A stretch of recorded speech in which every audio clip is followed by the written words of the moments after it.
महाराज ने परमात्मा के बारे में क्या कहा है ये सुनेंगे। निरंजन तेरी गत तू ही जाने, निरंजन तेरी गत तू ही जाने। ज्ञानी सबे अड़े जग माई, ज्ञानी सबे अड़े जग माई। पखे पखे नर ताणे, निरंजन तेरी गत तू ही जाने, निरंजन तेरी गत तू ही जाने। निरंजन यानी माया रहित परमात्मा, उसको कहा है निरंजन। निरंजन तेरी गत तू ही जाने। हे परमात्मा, हे राम जी, तेरी गति हम नहीं समझ सकते, हम आपको नहीं लग सकते। तेरी गत तू ही जाने। ज्ञानी सबे अड़े जगमाई। कहते हैं कि 5 भाई थे और बिजनेस था, उनका धंधा था। अब बिजनेस में तो घाटा नफा होता ही है। अब वो 5 भाई को बिजनेस में घाटा आ गया। अब घाटा आ गया तो सबसे बढ़िया बिजनेस एक रह जाता है, जब कुछ नहीं होता है तो बाबा बन जाओ। मेरे जैसे कपड़े पहन लो और बाबा बन जाओ। कम से कम 2-3 बातें तो हो ही जाएगी। और कुछ हुआ नहीं हुआ। कहते हैं साधु बनने के 3 गुण। क्या? सिर की मिट गई खास। पहले क्या होगा? टक्कर बना लिया, सिर की मिट गई, और खाने को मिष्टान न मिले। रीना कही थी, कल से देख रहा हूँ, ऐसे कान में आके बोलती है, तुमको क्या होना मुझे बोल देना। खाने को मिष्टान मिले और लोग कहे महाराज, क्या कहते? महाराज आओ आओ महाराज, या महाराज आओ महाराज। ये तो अपने आप फायदा हो ही जाता है। तो 5 भाई ने तय किया कि अब क्या किया जाए। अब 5 बन गए महाराज। क्या बन गए? अब महाराज तो बन गए, न ज्ञान न ध्यान। अब कुछ कहना पड़ेगा ना। अब ऐसे ही थोड़ी घूमते। जब किसी के घर में जाते तो लोग तो कहेंगे महाराज आओ, माइक ला के ऐसा रख देंगे, कहो। अब तब क्या कहेंगे? अब क्या करे? 5 भाई घूम रहे हैं, फिर लगी भूख। अब भूख लगने के बाद एक जगह कहीं रामायण का पाठ हो रहा था। यूपी में जाओगे उधर तो आपको गांव गांव में आपको रामायण वहाँ पे रहती है।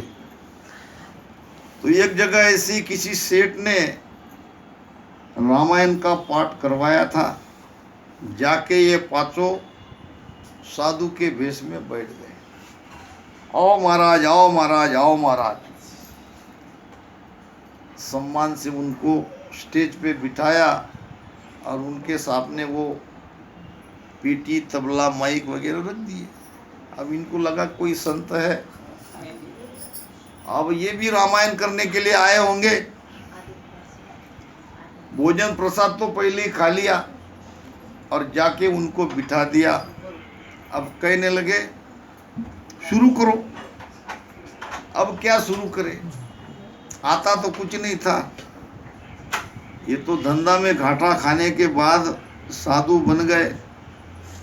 और यहाँ पे आके उनको भोजन भी अच्छा सा मिला।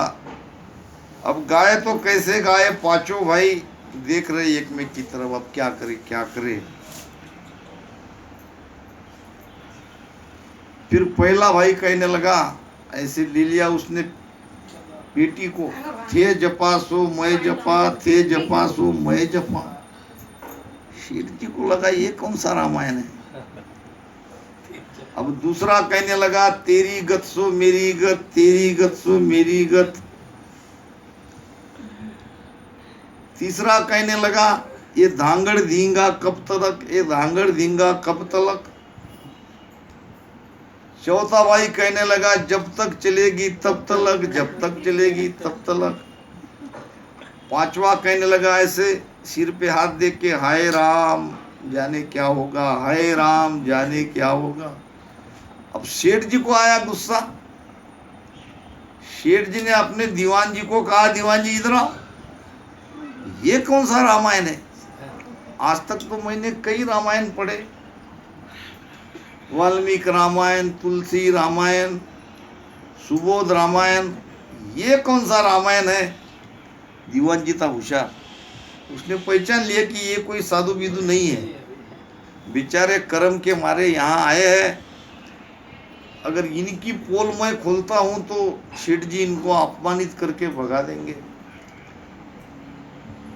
दीवान जी ने कहा, सेठ जी ये शॉर्टकट रामायण है और बड़े बड़े ज्ञानी को ही ये समझ में आता है, सबको समझना भी किसी के मन में नहीं है, बस में नहीं है। अच्छा, फिर सेठ जी को लगा कि भाई अगर मैं ज्यादा कहता हूँ कि ये समझेंगे मैं ज्ञानी नहीं हूँ, तो थोड़ा सा मुझे समझाओ ये कह क्या रहे हैं। ते जपा सो मैं जपा, तेरी गत सो मेरी गत। तीसरा कहता है ये धांगड़ धींगा कब तलक, तीसरा चौथा कहता है जब तक चलेगी तब तलक। पांचवा कहता है हाय राम जाने क्या होगा। दीवान जी ने कहने लगे, ये 5 साखी में सारा रामायण आ गया, इन्होंने बड़े अच्छे तरीके से पूरा रामायण हमको समझा के दिया, तो तुम समझे। दीवान जी ने कहा हाँ, तो मुझे बताओ। तो ये जो कह रहे हैं ये शेन में कह रहे, इशारे में कह रहे, और यानी कोई ये समझ में आता है, थे जपा सो मैं जपा। मारीच था, रावण का मामा मारीच था ना, अब उसको हिरण बनना था, वो हिरण नहीं बन रहा था। तो रावण ने कहा, अगर तुम हिरण नहीं बनोगे, हिरण को देख के ही तो सीता माता वो लक्ष्मण रेखा लांग गई थी, तो सोने का मारीच हिरण बना वो मारीच। रावण ने जब कहा कि अगर तुम नहीं बनोगे तो तुमको मैं मार डालूंगा, तो मारीच को लगा अगर मरना ही है तो राम के हाथ से क्यों न मरे, अब राम तो मुझे ढूंढ के मारेगा। रावण के हाथ से मरने के बजाय राम के हाथ से मरना उसको ठीक लगा, इसलिए उसने थे जपा सो मैं जपा, यानी उसने जैसा कहा वैसा मैंने माना। रावण ने जैसा कहा वैसे मैंने मान लिया और मैं मुर्ग बना, हिरण बना। फिर दूसरा भाई जो कहता है तेरी गत सो मेरी गत, ये क्या है बोले, ये भी बहुत बढ़िया चौपाई है, इसका भी बहुत गहरा अर्थ है। दीवान जी कहने लगे सेठ जी को कि जब माता सीता को रावण उठा के ले गया तो सुग्रीव आया राम के पास। अब सुग्रीव ने कहा कि भगवान, मेरा भाई बाली मेरी पत्नी को और मेरे राज्य को मुझसे छीन के ले गया, मुझे मेरी पत्नी और मेरे राज को वापस दिला दो, कृपा करो, मैं तुम्हारा सेवक बनूंगा। राम ने कहा, तेरी गत सो मेरी गत, तेरी पत्नी बाली उठा के ले गया तो मेरी पत्नी भी कहाँ है, मेरी पत्नी भी रावण उठा के ले गया, तेरी गत सो मेरी गत। शेठ जी कहने लगे बात तो सही है। फिर ये तीसरा भाई कहता है धांगड़ धींगा कब तलक, ये क्या है। तो वो कहने लगा कि जब सीता माता को रावण ले जाके अशोक वाटिका में रखा तो वहां पे मंदोदरी आई रावण की पत्नी, और रावण को पूछने लगी, ये तुमने क्या अनर्थ किया? माता सीता को यहाँ तुम लाए, अब इनकी खोज करते करते भगवान राम आएंगे और वो तुमको छोड़ेंगे नहीं। ये तुम्हारा धांगड़ धींगा कब तलक, यानी कब तलक तुम सुरक्षित रहोगे? तो चौथा भाई कहता है, जब तक चलेगी तब तक, यानी देखा जाएगा, जब तक राम नहीं आते तब तक देखा जाएगा, जब तक चलेगी तब तलक, अभी तो मैं सुरक्षित हूं। फिर पांचवा भाई कहता है, हे राम जाने क्या होगा? तो मंदोदरी कहती है कि अब सिर को ऐसे हाथ रख के कहती है कि हे राम अब क्या होगा, ये तो बड़ा अनर्थ हो गया। तो ये है शॉर्टकट रामायण। एक रामायण और आती है,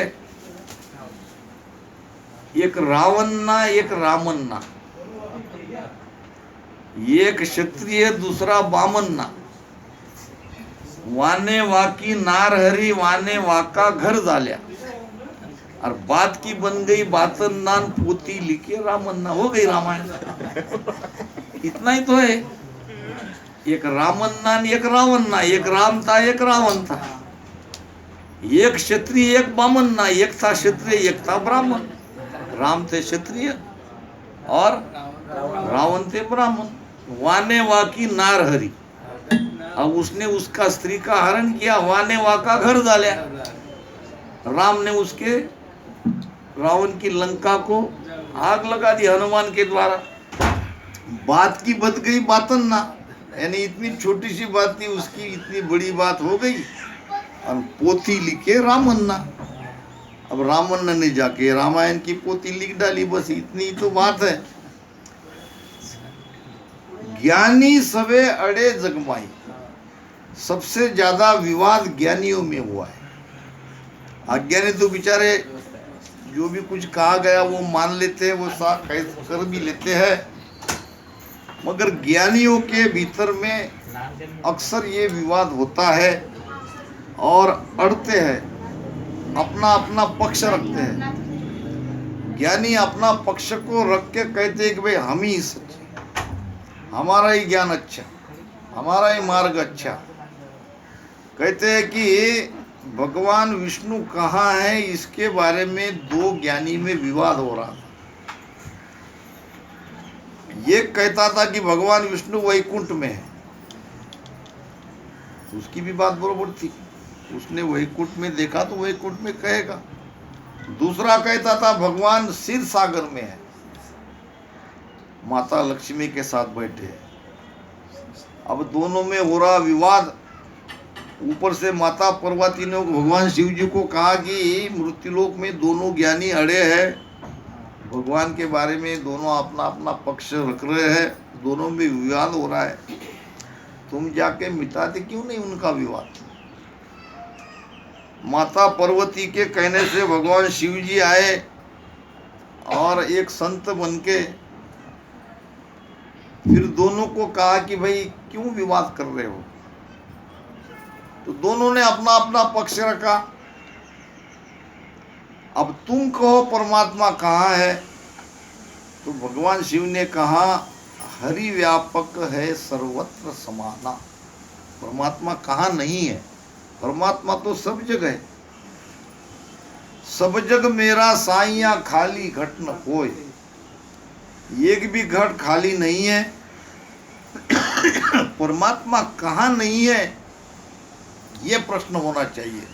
परमात्मा कहाँ है ये कोई प्रश्न ही नहीं है। मगर अक्सर देखते हैं कि हम इसी के बारे में मतांतर है।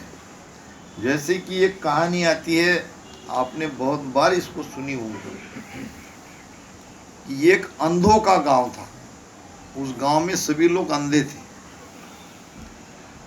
अब अंधों के गांव में एक महावत हाथी पे बैठ के आया, हाथी के गले में था घंटा। अब गांव में आते ही घंटा बजने लगा हाथी के गले में, तो आंधे भाग के आ गए। अब आंधे देख नहीं पाते मगर सुन तो सकते हैं, उनकी सुनने की क्षमता ज्यादा रहती है। सारे आंधे आए भागते हुए, क्या हुआ क्या हुआ क्या हुआ। वो महावत ने कहा कि भाई मैं यहाँ से दूसरे गांव में जा रहा हूँ, हाथी पे बैठ के आया हूँ, तो हाथी के चलने से घंटा उसकी बज रही है, बस इतनी बात है, कोई और बात नहीं है। तो अंधों ने कहा हमको बताओ हाथी कैसा है। अरे आप तो अंधे हो, आप कैसे देखोगे। अरे भाई हमारी स्पर्श की ताकत बहुत बढ़िया है, हम छू के देखेंगे। आप हाथी को बिठाओ, हम देखते हैं वो कैसा है। अब महावत ने हाथी को बिठा दिया। अब कुछ आंधे सूंड को पकड़ने लगे, कुछ उसके पैर को पकड़ने लगे, तो कुछ पीठ को, तो कुछ उसके पूंछ को। अपने अपने तरीके से स्पर्श से उन्होंने जानने का प्रयास किया। और फिर उस महावत ने कहा क्या तुमने तुम्हारे स्पर्श से देख लिया हाथी को। हाँ, तो बताओ। अब जिसने कान को पकड़ा था उसने कहा, जब हाथी कैसा है उसको पूछा गया तो हाथी तो एक वो छादले के जैसा है, बड़ा बड़ा, जो अनाज को साफ करने में काम में आती है। सूप तो मराठी में कहते हैं, हिंदी में तो उसको छादला ही कहते हैं, मारवाड़ी में भी छादला कहते हैं। तो दूसरे ने कहा वो तो एक लकड़े के जैसा है। तीसरे को पूछा गया वो तो एकदम सपाट जमीन के जैसा है। फिर चौथे को पूछा वो तो एक बारीक लकड़ी के जैसा है जिसको बाल है। सबने अपने अपने तरीके से, अपने अपने अनुभव से उस हाथी के बारे में बताया और वो चला गया। अब चला गया तो सूंड वालों का एक पंथ, कान वाले का एक पंथ, पैर वाले का एक पंथ, पीठ वाले का पंथ, तो पूंछ वाले का पंथ, सबके अलग अलग पंथ बन गए। अब कोई किसी को माने ही नहीं, सब अपनी अपनी जगह ठाम। अब हाथी वाला कह के चला गया था कि मैं 2-4 दिन बाद वापस यहीं से मेरे गांव में जाऊंगा। अब कुछ अंधे चले गए थे बाहर गांव में। अब उन्होंने जब देखा तो सारे अंधों में विवाद हो रहा था, सब अपनी अपनी बात पर अड़े थे, कोई किसी को सुन नहीं रहा था। और फिर ये हाथी वाला दोबारा आया, तो जो आंधे नहीं थे उस समय वो आए और उन्होंने कहा भैया रुको, क्या तुम जब यहाँ आए थे और ये हाथी को हमारे लोगों को बताया तो इनमें सारा विवाद हो गया। विवाद तो नहीं होना चाहिए, नहीं नहीं, सब अपनी अपनी बात पर अड़े हैं। तो बुलाया गया सबको और सब अपना अपना कहने लगे कि भाई क्या हाथी छादले के जैसा नहीं है। तो महावत ने कहा है। हाथी वो लकड़े के जैसा नहीं है। तो महावत ने कहा वो भी है। क्या हाथी वो सपाचट नहीं है। तो महावत ने कहा है वैसा भी है। क्या हाथी उस सूंड के जैसा नहीं है, टेढ़ी लकड़ी के जैसा नहीं है। तो उसने कहा है। तो फिर पांचवा है, कहने लगा वो छोटी पतली लकड़ी के जैसे नहीं है जिसको बाल लगे हैं। तो उसने कहा है। तो क्या हाथी एक ही था क्या 5 था। उसने कहा हाथी तो एक ही है, मगर इनका भी सबका कहना सही है, क्योंकि देखा किसी ने नहीं। देखा होता तो कहते थे हाथी ऐसा है। तो सब अपनी अपनी जगह सही है, फिर भी कुछ हद तक इनकी बातें सही है। और ऐसा ही ज्ञानियों में हो रहा है। सब अपना अपना पंथ, अपना अपना मत, अपना अपना सिद्धांत लेके एक मेक से अड़ रहे हैं। हम ही तो एक प्रकार से अंधे ही है, पूरे परमात्मा को देखा किसी ने नहीं। और सब अपना अपने अनुभव सा बखान कर रहे हैं। महाराज यही कह रहे हैं कि हे राम जी, हे परमात्मा, आपकी गति हम नहीं जान सकते। महाराज ने कहा है एक भजन में,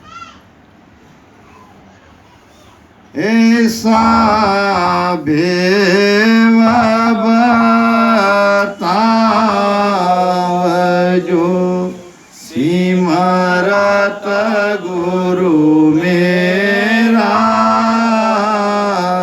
ऐसा भेव बताव जो सिमरत गुरु मेरा, राम मिलो देह में काटू विसजेरा, राम मिलो देह में काटू विसजेरा, कुदरत तेरी साइया मोयल कियन जावे, कुदरत तेरी साइया मोयल कियन जावे, मोमन ऐसे उपजे कैसे हर पावे, मोमन ऐसे उपजे कैसे हर पावे, ऐसा भेव बताव जो सिमरत गुरु मेरा, राम मिलो देह में काटू विसजेरा। परमात्मा क्यों नहीं मिलता? परमात्मा इसलिए नहीं मिलता, कुदरत तेरी साइया, कुदरत नाम शक्ति, परमात्मा की शक्ति हमें लखने में नहीं आती। हमने प्रकाश की शक्ति को समझ लिया, प्रकाश का भी मोजमाप हो गया और 1 सेकंड में कितना दूर तक जा सकता है इसको हमने पहचान लिया। हमने सारे आविष्कार कर लिया, हमने बिजली को भी पकड़ लिया, हमने वायु के गति को भी जान लिया, मगर एक चीज अभी तक हम नहीं जान पाए, पर वो है परमात्मा की शक्ति, परमात्मा की ताकत। कुदरत तेरी साइया मुझ लखियन जावे। अगर मान लो कि परमात्मा को हम लख सकते थे तो क्या करते थे? उसको भी हम अपने काम में लगा लेते थे। क्या पता मनुष्य का। कहते हैं कि भगवान ने कुछ विद्वानों के साथ में एक दिन मीटिंग करी, बैठक करी और सबको कहा कि भाई मैं ये मनुष्य के बुद्धि से तंग आ गया। मनुष्य बड़ा होशियार है, उसकी खोपड़ी बड़ी तेज है, तो मुझे ये कहीं न कहीं से ढूंढ निकालेंगे, इसलिए मैं तुम्हारे सामने मेरी समस्या कर रहा हूँ कि मुझे सुरक्षित जगह आप बताओ, मैं कहाँ रहूं। क्योंकि ये मनुष्य मुझे ढूंढ लेंगे और अपना काम निकाल लेंगे। सबको निकालते काम कर ही लेते हैं ना, पहाड़ तक चली जाती है कि भगवान हमारा ये करो। हम जो हम मंदिर में पूजा अर्चना करते हैं तो उसमें हम मांग ही तो रखते हैं, तो परमात्मा से बड़ा जो चीज मांग रहे हैं वो चीज बड़ी हो गई। परमात्मा थोड़ी बड़ा है। परमात्मा मिलने के लिए भगवान के पास कोई जाता है क्या? हमारी समस्या ही लेके जाते हैं, ये भगवान हमको ये कर दो, हमको ये मिला दो, हमको ये चाहिए, हमको वो चाहिए। तो परमात्मा कहने लगे मनुष्य की इस झंझट से मैं तंग आ गया हूँ और मैं इनसे छुपना चाहता हूँ, तुम मुझे सुरक्षित स्थान बताओ। अब कोई विद्वान कहने लगे भगवान तुम ऊंची पहाड़ पे जाके बैठ जाओ, मनुष्य वहां तक नहीं चढ़ेगा और तुम आराम से बैठोगे, तुमको कोई तकलीफ नहीं होगी। भगवान कहने लगे नहीं, एक न एक दिन मनुष्य वहां तक भी आ सकता है, कुछ न कुछ खोज करके वो यहाँ तक आ सकता है, मुझे पकड़ लेगा, मुझे अपना काम अपना दुकड़ा मेरे सामने रोएगा, तो ये जगह भी मेरे लिए सुरक्षित नहीं है। दूसरा विद्वान कहने लगा भगवान तुम जंगल में, घने जंगल में जाके छुप जाओ, आपको वहाँ ढूंढने के लिए कोई नहीं आएगा। तो भगवान कहने लगी ये भी जगह सुरक्षित नहीं है, कभी न कभी तो मेरी खोज करेगा, जब हर जगह ढूंढेगा मैं कहीं नहीं मिलूंगा तो वो जंगल भी छान मारेगा और ढूंढते ढूंढते मुझ तक पहुंच जाएगा। भगवान कहने लगे ये भी बात ठीक नहीं है। फिर तीसरा विद्वान कहने लगा कि भगवान तुम जल के अंदर में, सागर में डूब जाओ, वहां तक मनुष्य नहीं आ सकता। भगवान कहने लगे क्या पता आगे जाके सागर में भी वो गोता लगा सकता है, वहां तक भी पहुंच सकता है और मुझे वहां ढूंढ ही लेगा, और ढूंढने के बाद वो अपना मतलब अपना काम मुझे बताएगा और मुझे करना पड़ेगा, क्योंकि मैं तो परमात्मा हूँ। सब विद्वान अपने अपने मत रखने लगे, परमात्मा को कोई भी बात जच नहीं रही थी। एक विद्वान आके कहने लगा आप भक्तों के हृदय में छुप जाओ। कहाँ छुप जाओ? हृदय में छुप। भगवान ने कहा ये बढ़िया है, सबसे जगह। कहते हैं कि तब से परमात्मा भक्तों के हृदय में है और सेफ है, क्योंकि वहां तक कोई जा नहीं रहे, सब बाहर बाहर ढूंढ रहे, सब बाहर ढूंढ रहे।